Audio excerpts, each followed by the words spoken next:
좋아요, 구독! 네, 오늘 시장을 주도하는 업종과 이슈에 대해서 심층 분석해보는 마켓 로드맵 시간으로 넘어가 보도록 하겠습니다. 오늘은 교보증권 스마트 영업부 사영관 차장님 나와 계십니다. 어서 오세요. 네, 안녕하세요. 네, 오늘은 항공주에 대한 이야기 해볼까 하는데요. 오늘장 좀 소폭 내림세 보였지만 네. 지난 한 주간 이 여행업 회복 효과로 인해서 항공주가 전반적인 상승세 이어갔습니다. 특히나 대한항공이랑 제주항공이 좀 눈에 띄는 상황이었는데 이 최근 항공주의 주요 수급 상황과 주가 흐름은 어땠나요? 네, 일단은 가장 대장주인 대한항공부터 좀 짚어보면요. 최근에 1개월 동안 외국인 누적 순매수 한번 체크해 보시면은 1,100억에 달하는 수급이 들어왔습니다. 그만큼 외국인들의 수급으로 견조한 주가 흐름을 만들었다라고 생각을 하시면 될 것 같고요. 일단은 개인 쪽에서는 거의 매도 물량이 나왔어요. 그리고 기관들은 움직임이 없었는데 그만큼 개인의 매도 물량이 외국인들의 매수 물량으로 들어갔다. 이렇게 보시면 될 것 같고요. 일단 진에어 쪽도 최근에 자본 잠식 우려가 좀 있었어요. 그런데 이게 영구채 성공적 발행이 완료가 되면서 이런 부분들에 대해서는 부담을 덜었고요. 외국인 기관이 전반 매수하는 흐름들이 이어지고 있다. 최근에 이제 코로나 확진자가 다시 올라오는 추세가 이어지고 있기는 합니다. 하지만 이제는 어느 나라에서는 코로나 관련돼서 집계를 안 하는 그런 흐름도 약간 관측이 되고 있는 것 같아요. 계절성으로 일단 환절기 감기와 같이 찾아오는 계절적인 요인 정도로 본다라고 했을 때에는 얼마나 영향을 미칠지 조금 더 관찰은 필요할 것 같고요. 제주항공 같은 경우에도 외국인 지분 늘리기는 없어요. 그런데 최근에 투신 중심으로 한 기관의 매수세가 들어오고 있습니다. 이런 부분들은 투신이 이제 연말이 다가오다 보니까 자산운용사 쪽에서 수익률 게임이 조금 들어온 부분들이 있어요.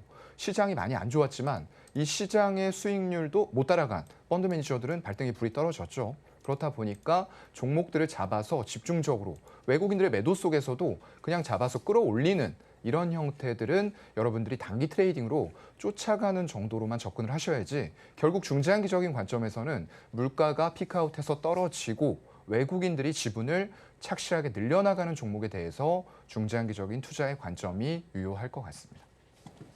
네, 최근 여행업이 회복을 보이면서 항공주도 좋은 흐름을 보여줬는데요. 주요 흐름에 대해서 살펴봐 주셨습니다. 전반적으로 좀 대한항공 외국인이 누적 순매수가 1,000억 원을 돌파했다라는 이야기 속에서 이 개인의 매도 물량이 외인이 좀 받아냈다라는 이야기를 해주셨습니다. 또한 진에어와 제주항공에 대한 이야기 덧붙여 주셨네요.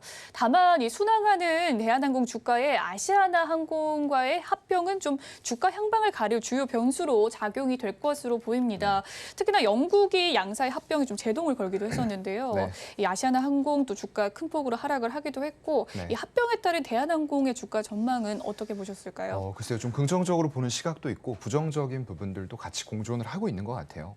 일단은 영국이 경쟁 당국에서 이제 심사 유예를 했습니다. 이번 주에 아마 미국도 발표가 될 거예요. 그래서 영국만 건너뛰었다라고 해서 이게 될 수 있는 일은 아니다라는 건 여러분들이 인지를 하셔야 될 것 같고요. 영국 외에도 일단은 필수 신고국이 있습니다. 미국과 특히나 이제 유럽 연합 쪽 굉장히 이런 문제에 민감하고요. 거기다 더불어서 일본과 중국 여기 중에서 만약 영국 통과해도 한 곳이라도 이 네 국가 중에서 반대를 한다. 라고 했을 때는 합병이 무산될 수 있는 그런 위기가 옵니다. 그래서 이거는 꼭 기억을 하셔야 될 것 같고요. 일단 글쎄요. 런던과 서울 노선이 지금 대한항공하고 아시아나 두 곳밖에 없어요. 그렇다 보니까 영국에서 우려하고 있는 부분들은 여객과 화물 운송에서 너무 독점하게 되는 거 아니냐. 그렇게 됐을 때는 이게 곧 가격 상승 그리고 품질 저하로 이어질 수 있다라는 부분들을 우려를 하고 있는 거죠. 그래서 완벽하게 최종 반대표 던진 건 아니에요. 21일까지 독과점 우려가 되는 부분들에 대해서 어떻게 할 것인지 해결 방안을 내놓으라라고 얘기를 해놓고 일단은 유예를 해놓은 상황이라고 보시면 되고요. 이미 신고국가 아까 말씀드렸고 최근에 아시아나가 6분기 연속으로 흑자 전환 흐름을 이어가고 있어요. 예전엔 정말로 문제가 많았던 회사죠. 재무 구조도 문제가 될 뿐더러 거기다 실적도 좋지 않았어요. 그런데 이런 부분들을 최근 팬데믹 이후에 항공 쪽에서 대한항공과 더불어서 잘 커버를 해주다가 최근에는 그래도 여객 쪽에서 수요가 다시 올라오는 이런 흐름들이 이어지면서 화물이 좋지 않지만 이걸 커버해 줄 수 있는 이런 쪽으로 지금 항공의 좀 분위기가 바뀌어가고 있다라는 부분이 될 것 같아요. 일단 별도 기준으로 봤을 때는 자본 잠식률이 10%가 안 됩니다. 그런데 자회사의 적자가 계속 누적이 되면서 이걸 연결로 보게 되면은 자본 잠식률이 57%가 넘어가요. 그만큼 심각한 상황으로 자회사들도 치닫고 있는데 이런 것들을 총 다 합쳐서 부채가 거의 1조 5천억 규모예요. 그래서 대한항공이 합병이 완료가 되고 나면 아시아나항공 상대로 해서 유상증자를 1조 5천억 규모로 하겠다라고 얘기를 했죠. 근데 이건 언제까지나 이 모든 것들이 순조롭게 합병이 된다라는 가정하에 들어가게 되는 거고요. 이런 것들이 만약에 순조롭게 돼서 이걸 막아준다라고 했을 때에도 이 부채가 지금 눈덩이처럼 계속 불어나고 있어요. 워렌 버핏이 스노우볼 효과 얘기하는데 안 좋은 것도 굴리면 더 커집니다. 그래서 그런 부분에서 어떻게 이걸 막을 것이냐에 대해서도 얘기하고 있고요. 일각에서는 이런 얘기도 하고 있어요. 과연 이거 합병했을 때 얻는 실익이 있겠느냐라는 부분들도 제기가 되고 있기 때문에 일단 진행 상황도 체크를 해봐야 되겠지만 이걸로 인해서 부채라던가 이런 것들 정리하면서 정말 지금 실적이 좋아지고 있는 건 맞습니다. 여객 수요까지 같이 폭증했을 때 아시아나로부터 얻을 수 있는 부분은 맞아요. 그런데 지금의 부채 규모라던가 이런 것들 대비해서 정말 얻는 실익이 있는 거냐? 이건 좀 체크해봐야 될 것 같아요. 네, 현재 좀 제동이 걸린 이 대한항공과 아시아나의 합병입니다. 좀 합병이 순조롭지 못한 모습인데 정확하게 좀 체크를 진행 상황을 해봐야 된다라는 이야기 해주셨습니다. 아시아나 항공이 6분기 연속으로 영업이익 흑자를 달성한 것도 맞고 여객에서 지금 커버가 되고 있는 상황이긴 하지만 계속해서 체크를 좀 해야 된다라는 이야기 해주셨네요. 항공주를 둘러싼 외부 요인의 변화도 좀 감지되고 있는 상황입니다. 대표적인 고환율 피해주로 항공주가 꼽히기도 하는데요. 최근 환율이 좀 급격하게 하락을 보였고 다만 이 또 증권가에서는 하락세가 계속해서 지속되기는 힘들 것이다라는 전망도 이야기가 나오고 있거든요. 그 배경도 좀 궁금하고 다시금 상승을 한다면 주가에 미친 리스크 어느 정도일까요? 네, 일단은 집계가 좀 된 내용들을 보면은 환율이 10원을 상승할 때 그러니까 더 비싸지는 겁니다. 예를 들어서 1,400원인데 1,410원이 됐어요. 그렇게 됐을 때 대한항공이 입는 손실 규모를 350억으로 추정하고 있습니다. 굉장한 규모죠. 그런데 아시아나항공 같은 경우에는 280억 정도로 추산을 하고 있어요. 그런데 최근에 우리가 환율이 정말로 킹달러 현상에 의해서 쭉 올라가다가 굉장히 많이 빠졌죠. 이건 뭐로부터 기인을 한 걸까요? 9월 말부터 시작된 전기전자 반도체 대형주에 대한 외국인들 매수가 굉장히 강하게 들어왔어요. 삼성전자, 하이닉스. 거기다가 환차익까지 노리고 들어왔던 자금으로 저는 좀 판단을 하고 있고요. 최근에는 전기전자 쪽으로 들어오는 수급의 흐름이 끊기긴 했습니다. 하지만 여전히 많이 가지고 있는 상태에서 환율이 정말 그때 대비해서 단기간에 급락했어요. 그렇다 보니까 삼성전자, SK하이닉스 매매 차익에다가 여기에다 환차익까지 얻을 수 있는 환경을 외국인들이 만든 거 아닐까라고 좀 생각이 되고요. 그래서 그만큼 환율이 올라갈 때는 손실이니까 이게 환율이 급락했습니다. 그렇게 되면 어떻게 되는 거죠? 오히려 수익으로 반영이 될 수가 있는 거죠. 거기다가 유류비 같은 경우가 전체 비용 중에서 30%를 차지해요. 그런데 국제 유가 같은 경우에도 140달러까지 올라갔던 거 여러분들 기억하시죠? 그런데 지금은 80에서 90달러 선에서 왔다 갔다 하는 흐름을 보이고 있어요. 그만큼 유가도 피크아웃 했다라는 인식이 퍼져 있는 상태고요. 거기다가 달러가 환율이 급락을 하기 시작을 하면서 이게 항공기를 산다거나 구매 또는 리스했을 때 그 비용을 뭘로 줘야 되느냐? 외화로 줘야 돼요. 지급을 해야 되는데 환율이 떨어져 있는 만큼 지급해야 될 금액들이 원화로 환산했을 때 부담이 상당히 경감이 될 수밖에 없는 그런 상황입니다. 그래서 환율이 떨어졌을 때의 수혜주로 분류를 하고 있는 그런 상황이고요. 다만 지금의 환율이 일단은 CPI 발표가 7.7% 기대치를 하회하면서 일단 꺾였어요. 그런데 과연 이게 지속적으로 꺾일 수 있을지 이런 부분들은 단계적으로 체크해 볼 필요가 있다라고 생각이 되고요. 일단 그 CPI 발표가 나오고 난 이후에 기대 인플레이션은 또 더 올라갔다라고 얘기가 나왔어요. 5.9%죠. 기대 인플레이션이 올라갔다는 얘기는 뭡니까? 이게 내가 지금 들고 있는 1,000만 원이 한 달, 1년 후에도 1,000만 원이 아닐다. 라고 기대를 하고 있는 거예요. 그만큼 돈의 가치가 떨어지기 때문에 내가 지금 손에 돈을 가지고 있는데 투자하기에는 위험자산들 변동성이 너무 하방으로 크죠. 그럼 투자 못합니다. 그렇다고 해서 이거 저금하겠습니까? 안 하죠. 왜냐하면 가치가 떨어지는데 저축했을 때 받는 수익률이 그 가치를 상회할 수 있느냐 생각해보면 아니다라는 생각에 그냥 바로바로 소비를 하게 되는 거죠. 소비하게 되면은 연준이 바라는 건 뭐죠?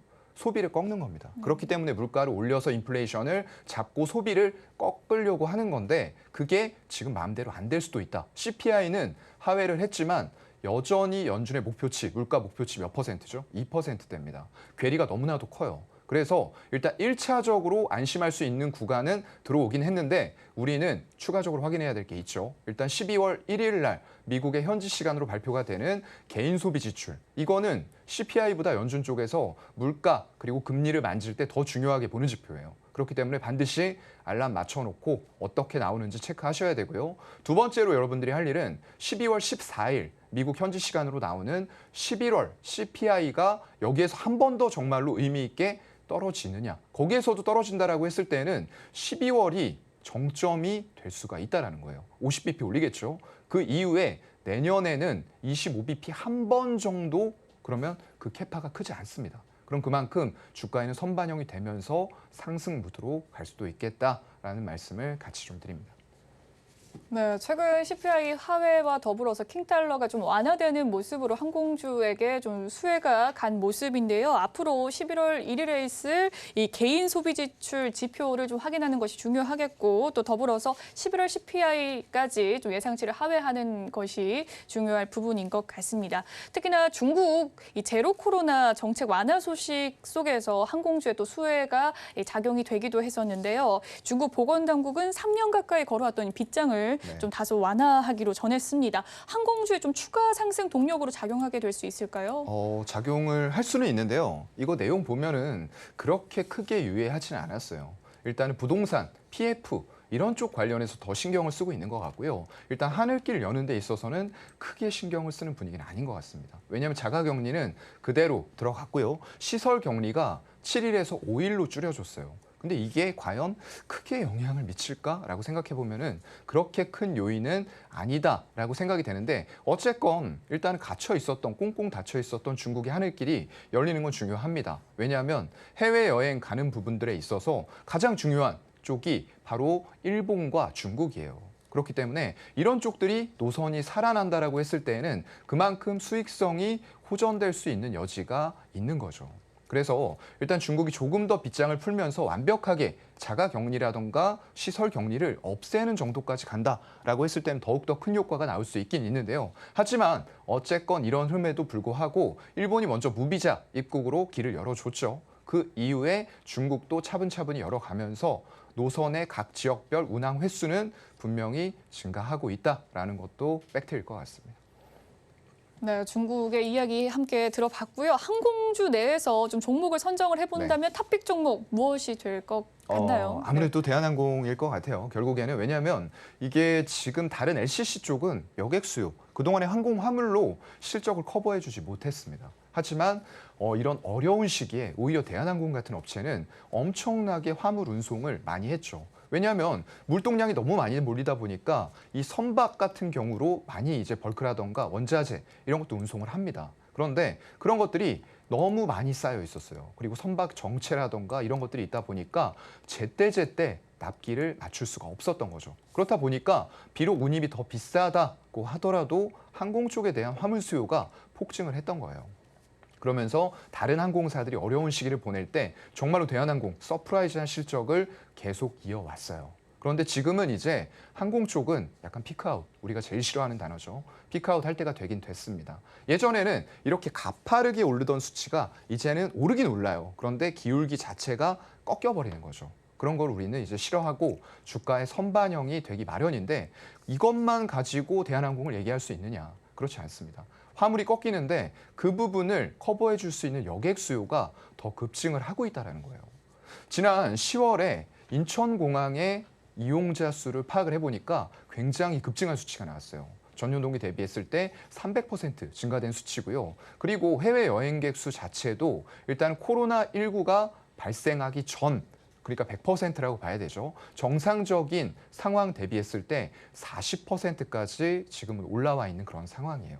이런 속에서 여객 수요를 가장 또 강하게 받을 수 있는 부분들. 왜냐하면 이게 지금 인플레이션이 꺾였다 안 꺾였다 얘기는 하기 어려워요. 하지만 어쨌건 오랜 기간 동안 여행을 가지 못했습니다. 그렇기 때문에 내가 이번에 여행을 보복 소비로서 가게 되는데 그럴 때 LCC보다 오히려 퍼스트 클래스 이런 쪽을 이용을 해보겠다라는 수치도 점점 늘어나고 있다는 거예요. 특히나 미주라던가 북미, 유럽 이런 쪽 갈 때는 조금 더 비싼 항공편이더라도 가격 탄력성이 그만큼 적다라는 겁니다. 선택받을 가능성이 높다라는 거죠. 그래서 일단 올해 영업이익 보면은 3조 원 이상 달성할 것 같아요. 3분기 지금 1분기에 이어서 다시 한번 역대 최대 분기 실적 달성을 했고요. 그만큼 피크아웃 되는 화물 수요가 있었음에도 불구하고 그런 것까지도 커버할 수 있는 여객 수요가 살아나고 있다라는 부분들 굉장히 긍정적으로 보이고요. 다만 여객 수요뿐만 아니라 일단은 꺾이고는 있지만 여전히 견조한 화물 수요도 같이 봤을 때 탑픽은 대한항공으로 꼽을 수밖에 없을 것 같습니다. 좋아요, 구독!